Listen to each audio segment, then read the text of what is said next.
Yeah, Jordan, people who live here at the Merriman Square townhomes are still trying to wrap their heads over what went down. Now, we know that the shooting took place here around the cul-de-sac right outside of the townhomes here, and police tell us that they arrived on scene after someone reported that there was a suspicious vehicle. Now, Port Neches Police Chief Paul Lemoyne tells 12 News when police arrived, Hull tried to crash the stolen car he was in right into a patrol car. Police say Hull then got out of the car with a handgun, and that's when officers fired their guns, fatally shooting Hull.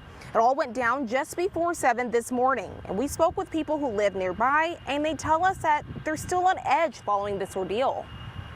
I did more hearing than anything. It was about, I'd say, 7:30 this morning. I heard a couple cracks go off. I just feel a little unsafe with all the stuff going on right now, and I would just hope that all the police officers are going to be all right and the case is going to go how it should be.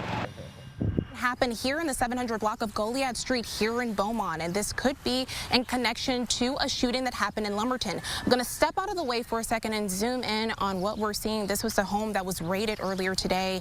We now see about 4 or 5 officers on scene. They actually just walked into that home, but this is what we know as of now. The chief would not confirm, Chief Singletary rather, if this pertains to the shooting death of Raul Rebollar Sr., but said more information would be coming out soon. We actually had 2 of the suspects that could be related to this case walk up to us and start asking us questions, and said that, you know, one of the statements that he made to both of us was that we keep harassing him. They then later took down the street to talk to neighbors and started giving them threats, is what we're told. They later walked down the street and turned a corner, and then all of a sudden we saw 4 or 5 cop cars fly down the street to look for those 2 gentlemen. But we will continue to give you more information as more details come about. As of now, we don't have any other details at this time, but stick with us both on air and online at 12newsnow.com. I'm live in Beaumont, Kara Willis, 12 News.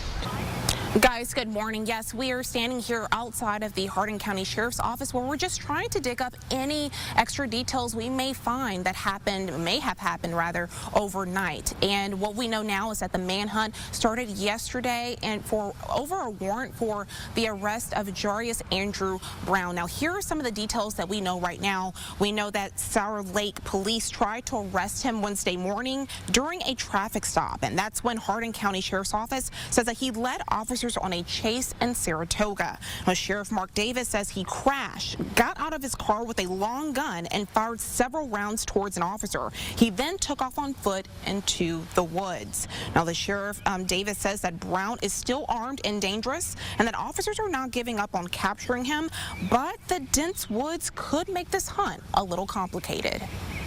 One of the officers here from the constable's office returned fire to protect himself and to protect the other officers. We have got a manhunt going on. We're looking, trying to find him. He's fled into the woods. It's hard to navigate. It's hard to get through. We've got some track dogs that are here on the scene. It's an asset to maybe get him located and take him into custody. Now, the sheriff called for help from DPS and the Texas Department of Criminal Justice to use track dogs, and police are investigating the scene to look for evidence that could lead them to Brown, including his vehicle that got towed after their pursuit. Now, there's still no word from police on when the manhunt will continue later today, but like I said, we're here at the sheriff's office, and we hope to have more details on what you can expect later this morning. Nick, good morning. Luis Torres is facing intoxication manslaughter in the death of Sheena Yarbrough Powell, and in court later this morning, they will review that dash cam footage, and later this afternoon, they will hear testimonies. Now, intoxication manslaughter is normally considered a second-degree felony. Because they're dealing with the death of an officer, prosecution is going with a first-degree felony, meaning Torres could face a sentence of anywhere from 5 years to life in prison.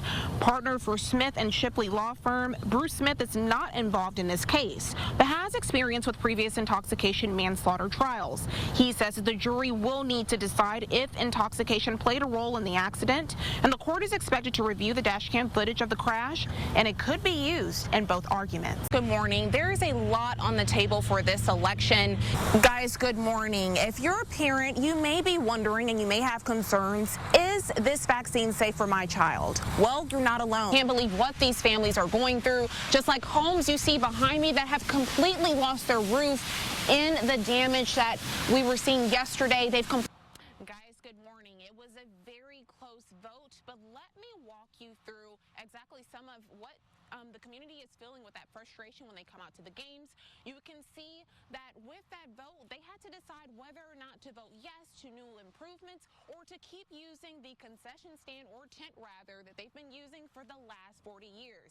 Guys, you heard it here first, 7 p.m. tonight. Our students are super pumped and excited, and you should be too. Tracy and Nick, I'm sending it back to you. Yeah, we got this news over an hour ago, and as you can see behind me, the traffic is still severely backed up. Now, what we know from our BPD sources is that they're still on scene investigating what happened with that 18-wheeler we're told caused a hazmat spill. Now, what we're seeing is that many of these vehicles are exiting 7th Street right now. You can see some of those trying to get over, but many of them are being told that, you know, have decided to stay on the freeway to get into one lane. They are moving slowly but surely. Not much movement here. Like I said, most of them are exiting 7th Street right now, and this is all the information BBD has given us right now, but you are encouraged to go a different route if you're on the way to work or if you're on the way to drop off the kids at school this morning. We will be working with BPD to get more information, but that's all we have for now, guys. Good morning to you guys. This is a huge deal, not only for students here on Lamar's campus, but across the U.S. So this could mean a lot for many students for many different reasons. It could mean that students could possibly focus more on their studies compared to working, but that's not all. It could also mean keeping more money in their pockets while the economy continues to battle inflation. Now, however, some are not on board with Biden's decision. Experts say that even though many agree, this could lift a huge weight off of students. Forgiving close to $10,000 in debt could make colleges increase tuition. How to use and what not to use when it comes to preventing a fire in your home and keeping yourself warm. That's why Chief Eloy Vega here at the Port Neches Fire Department that you see behind me says that one of the biggest mistakes he sees people make is to leave a space heater unattended in their home.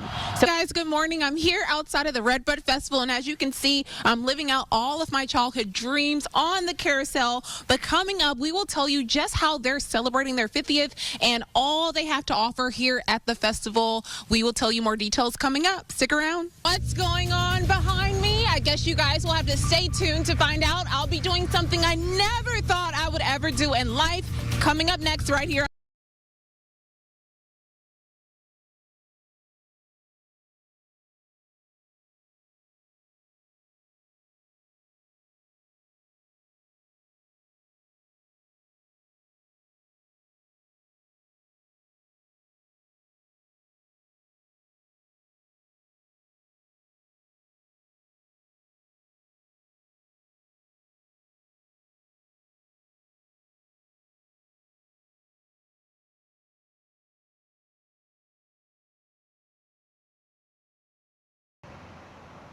This church has been through a lot, break-in after break-in with no leads. And now they're looking into more ways to help keep the church more secure with the help from Vidor PD.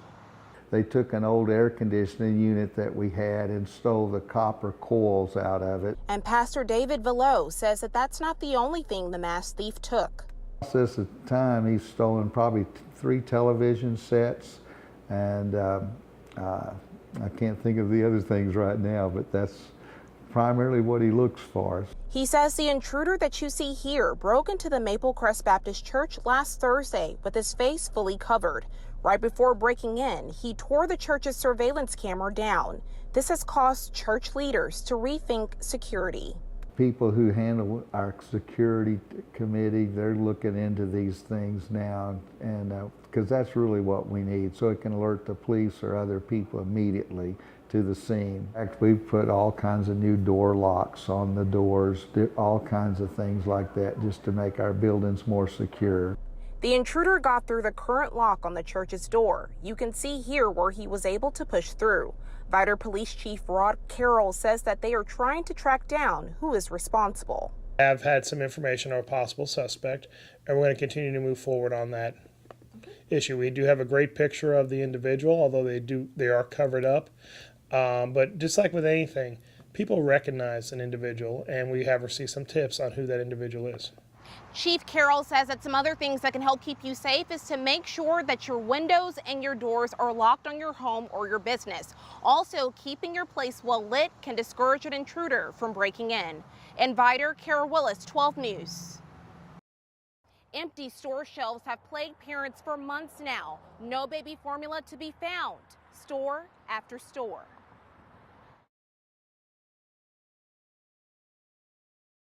But just when a reopened Abbott plant was supposed to give peace of mind, a major storm shut it down again.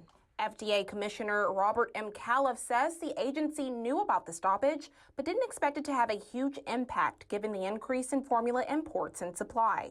If you still need help finding formula, here are some resources that can help. You can donate to Children's Health Center in Port Arthur, East Tech's Urgent Care Beaumont, or you can even sign up for available formula by texting the number on your screen. If you need formula, you can visit or call your local WIC Center, Pathfinder Pediatric Home Care, the Hope Women's Resource Clinic. Talk to your pediatrician. As far as a time frame of when the plant will reopen, Califf said in a Twitter statement last night, quote, "Today we were made aware of the weather-related situation at Abbott's Sturgis, Michigan facility.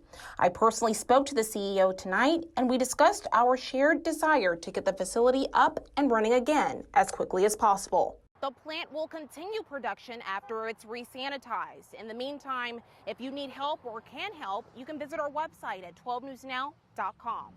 In Beaumont, Kara Willis, 12 News.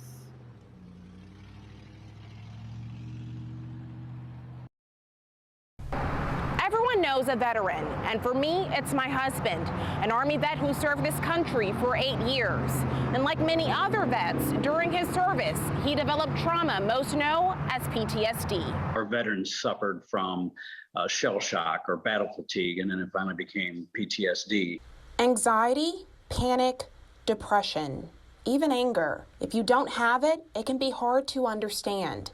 Robert Jones served in the Army for 28 years. He says the way PTSD is treated has changed. It was just something that was accepted. It wasn't something that was actually addressed. Now, those who suffer have more options. As for Robert, his service dog Grace saved him. She will just lean against me, and it's just enough of a touch to let me know that I've been triggered, and I can't replace that with anything else. He was paired through a program called Canines for Warriors, a nonprofit that provides service dogs to any military veteran free of cost. You are grasping what a service dog will do, and I didn't realize it at first. They're trying to push you back out into society. Psychologist Dr. Kaki York says both treatment and family support can be a huge help. And that this is safe even though that past time and location was not safe. There are many options for treatments like psychotherapy, vocational and educational support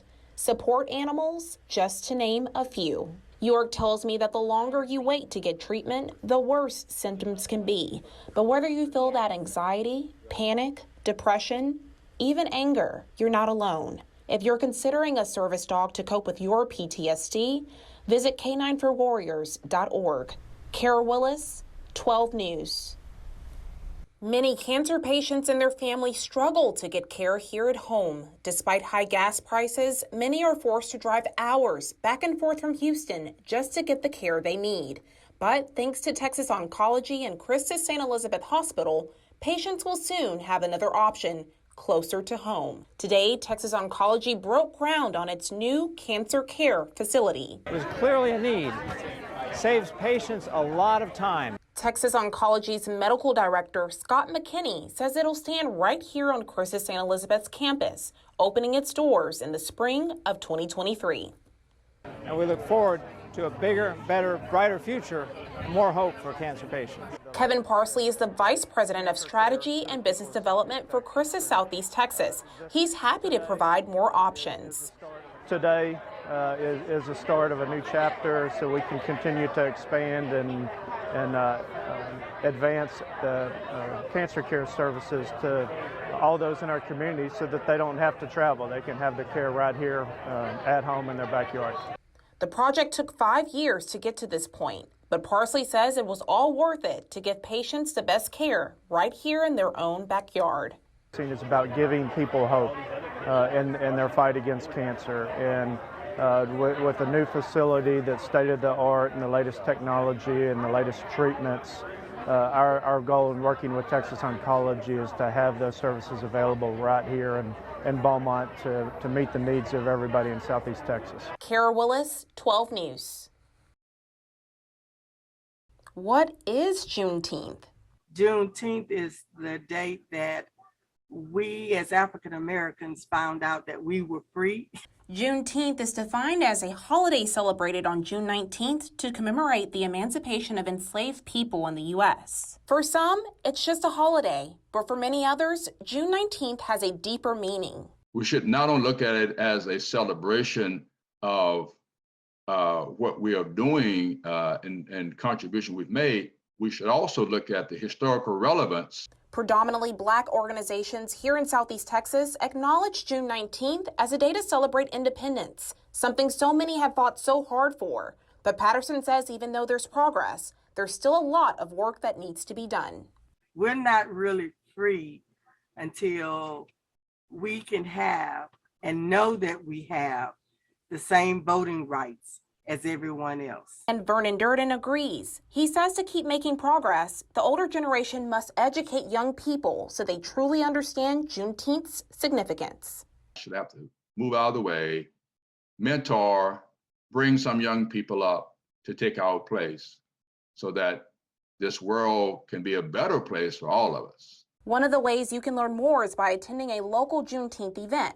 Beaumont Mayor Robin Mouton says events like these help bring the community closer.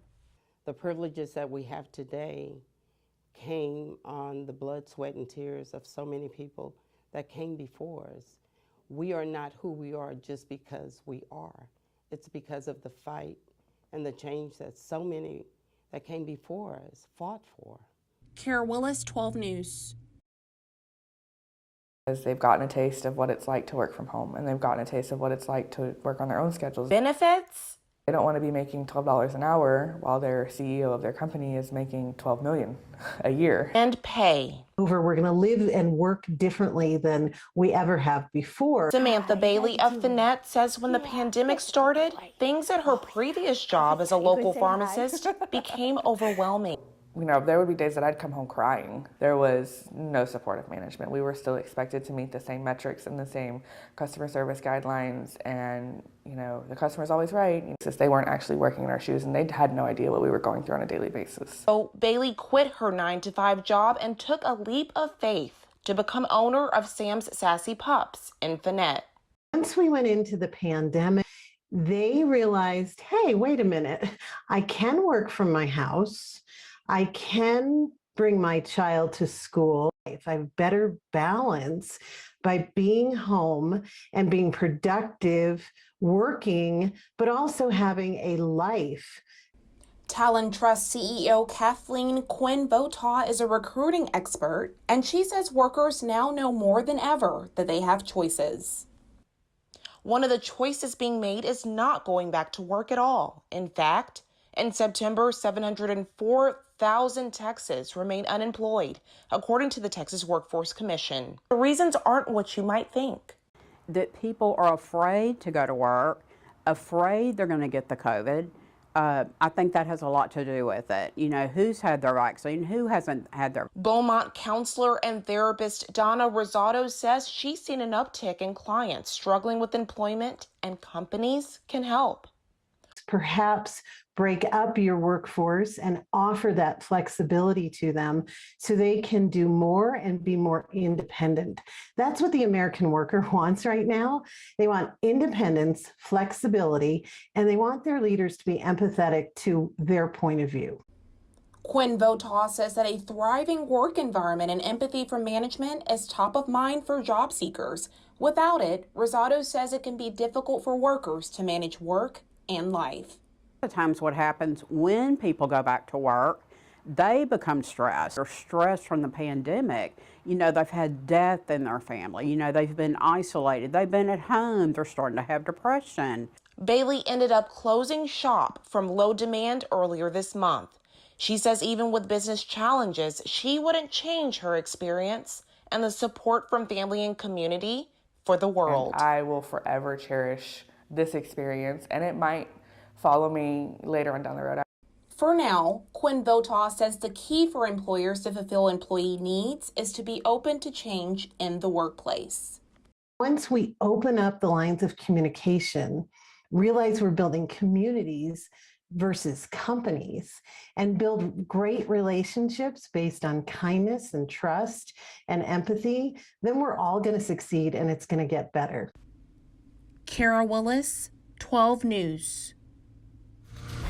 High school senior Maria Ortiz was on a lunch break here at the La Vaquita Meat Market in Port Arthur when the unthinkable happened. 2 teens were shot right here in this parking lot. The high school senior takes nursing classes at Port Arthur Memorial, and Ortiz says thanks to her training, she was able to help a Thomas Jefferson Middle School student who was shot. I never thought I would experience, especially at work, like I would never see me doing that at work and using my skills that I learned in school. Ortiz said she was on break February 10th when she heard the gunshots and chaos. Her manager then told her they needed to call an ambulance, but she went to help. The high school senior said she was scared, but knew she had to stop the bleeding. Once I grabbed the safety box and everything, I put it on first, and I applied pressure, and I told the kid, I talked to him, I was like, this is gonna hurt, and count to 3, I'm apply pressure, and I'm sorry, like, it's really gonna hurt, but I needed to stop the blood. Amid a nationwide shortage of nurses, Ortiz says that it's more important now than ever for students like her to go into the medical field. Pastor Demo Moffett is the pastor here at the Orange Church of God Embassy of Grace, but he's not just focusing on growing this congregation. He's also working to bridge the gap here in Southeast Texas. There are those who Pastor Demo has a simple vision for his church, a real church for real people. He became the pastor of this church in 2010, and for the last 12 years, he's been devoted to one thing. we're about serving. We're not concerned so much with a theatric, thank you. And so what God had in store for this location was predestined before I was even born. So it's about what God intended for this particular location that makes it very valuable and important to the community. Community outreach is important to Pastor Demo, and Orange Church of God Embassy of Grace has been a source of support for the community. It's a place where people can celebrate spiritual milestones, but also turn to in times of need. Tragedy brings us together. When tragedy hits, we get unified. Well, how much more powerful will our communities be during times when it's not a tragedy, that we can still practice that unity?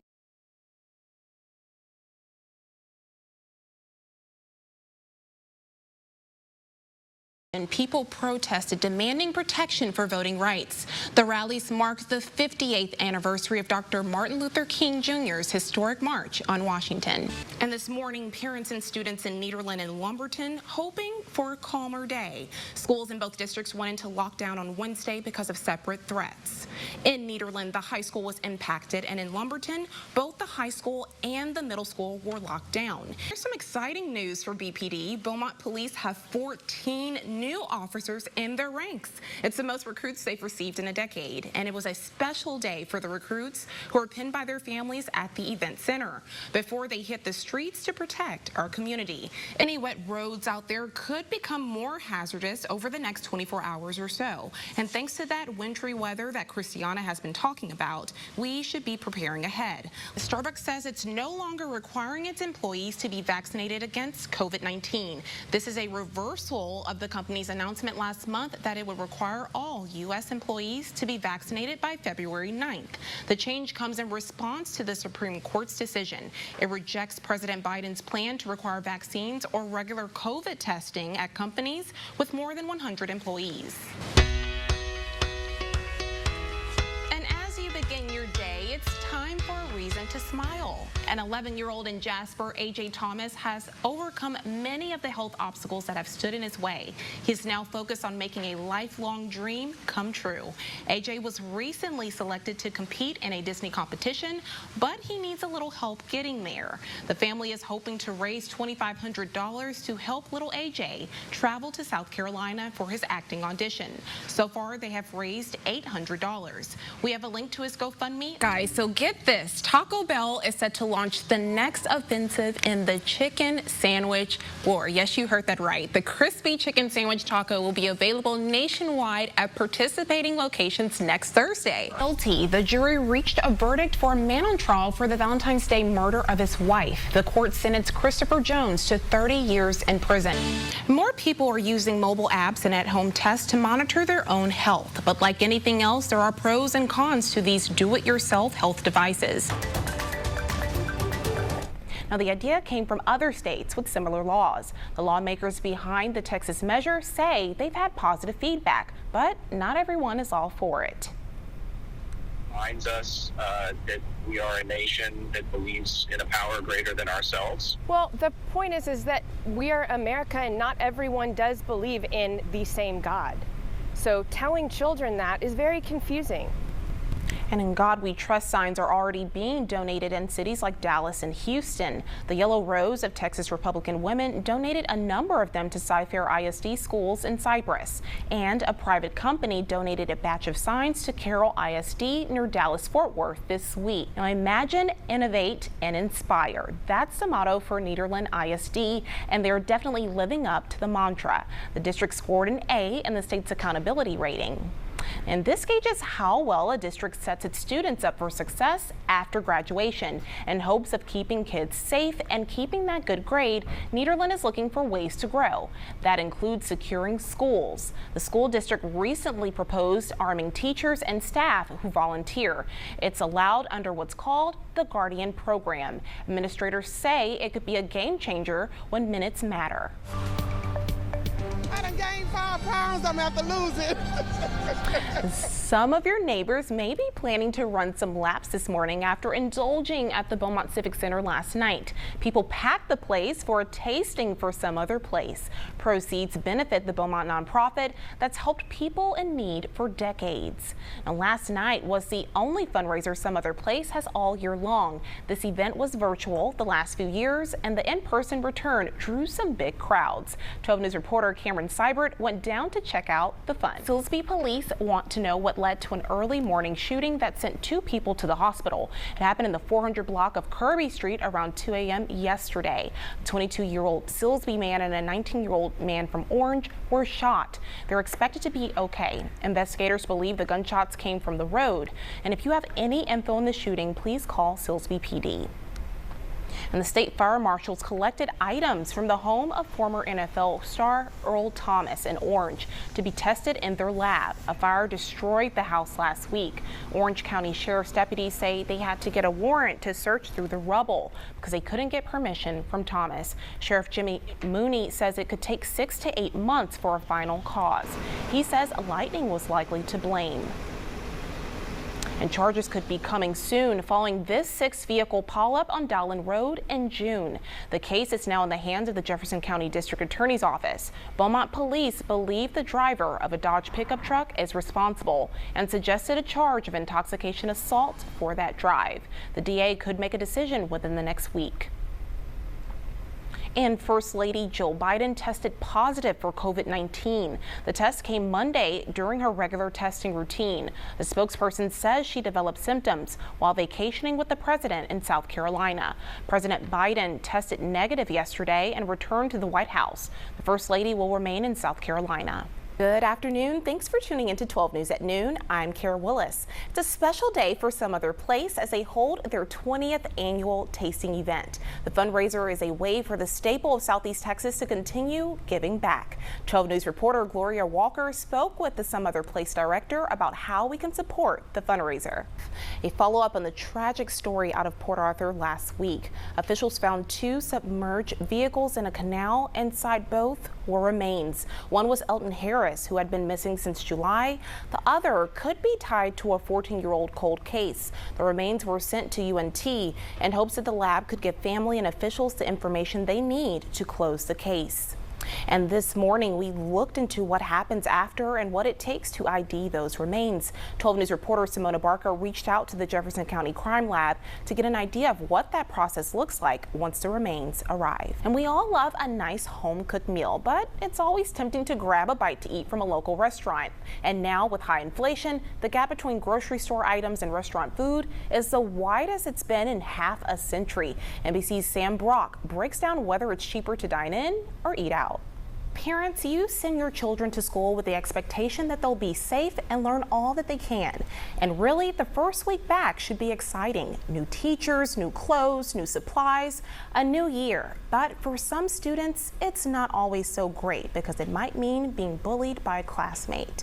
Our top story this morning is in Vidor. A 6th grader there says his first week back at school was not so fun. On his first day, he ran into a bully, and the boy and his family sat down with 12 News reporter Simona Barker and tells her how hard it was this time around, especially because it started on the very first day.